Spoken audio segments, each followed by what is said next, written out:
Koronavirüse yakalanmış bir insanın üstüne ben gideyim. Nefesini de...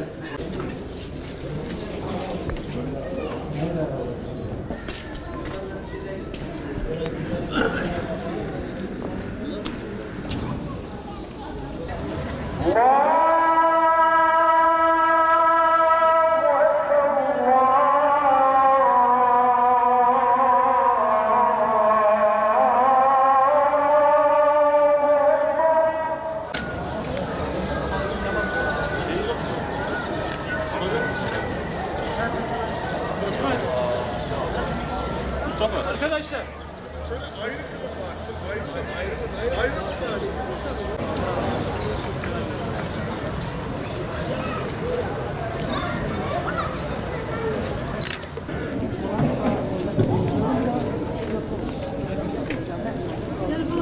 Tekbirler için işte bizim camilara diyor namaz beraber kılmak biraz risklidir. Biz de şu anda abdestimizi alırız gideriz evde veya müsait bir yerde namazımızı cuma niyetine kılarız. Allah kabul eder inşallah.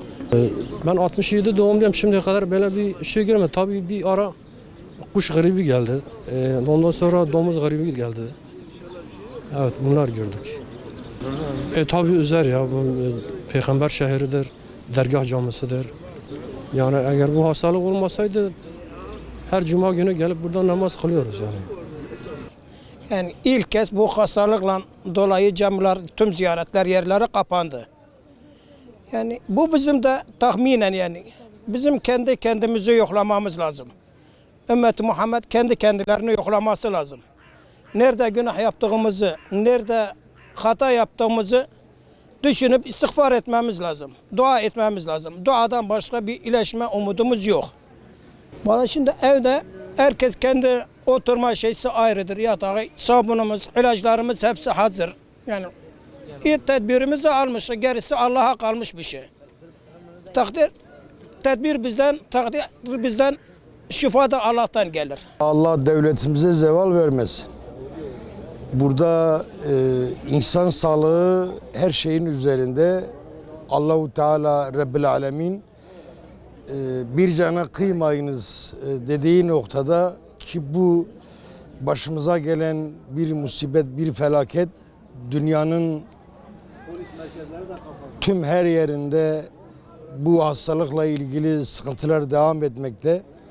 Bunun nedenini derin konularla alakalı bir konu ama bugün İslam dünyasında gerçekten üzücü bir durum.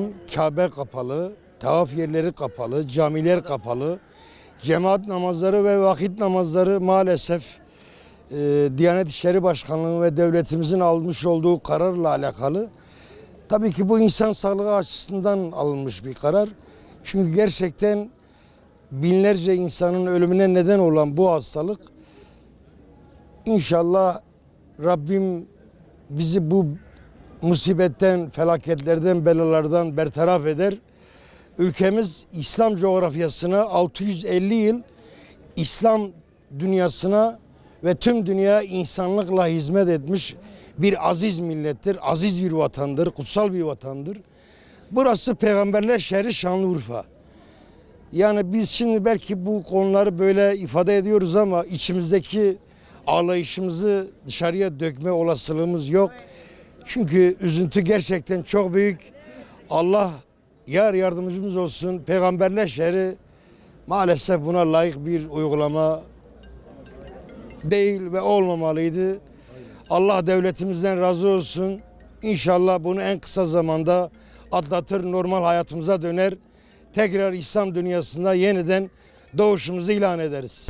Urfa doğumluyum. Urfa'nın 25-30 senem dışarıda memuriyet hayatı geçti. 89'da emekli oldum, geldim. Elimden geldiği kadar cuma namazlarını kaçırmamaya çalışıyorum. Bundan dolayı yani yaşlı olduğumuz halde cuma için çıktık, geldik, buralarda dolaşıyoruz. Yani burada devletin bir kabahati yok. Hastalığın önlenmesi ve daha yayılmanı önlemek için bunları yaptılar. Yani bu kadar. Allah iyi etsin her şeyi diyelim. Amelimize göre vermesin. Amellerimiz iyi de gelin, hepimizin ameli. Kendi yukarıdaki zaten öyledir. Eğer şey etse zaten dünyanın sonu gelmiştir. Ama yine de o Rahmandır, Rahim'dir. Ha. Ondan ümit kesilmez. Yine dua edeceğiz. Her şeyi ondan bekleyeceğiz. Sabahleyin kalktık, abdest aldık, her şeyimizi temizledik, elbise temizledik. Arabaya bindik, namaz kılmaya geldik. Namaz kılmaya geldik, kapı kapalı. Allah yardım etsin ya. Allah nasibini getirsin. Herhal böyle gerekirse onun içindir yani. Gerekmezse camı kapanmaz yani. Yok hiç görmedik böyle canım. Hatta görmedik. Yeni görüyoruz böyle. 100 sene önce bile tereddüt merdiven söyleyeyim. Yalan mı, doğru mu onu Allah bilir. Allah hepimize yardım etsin. Allah hepimizi nasip etsin. Allah hepimizi iyi yere götürsün.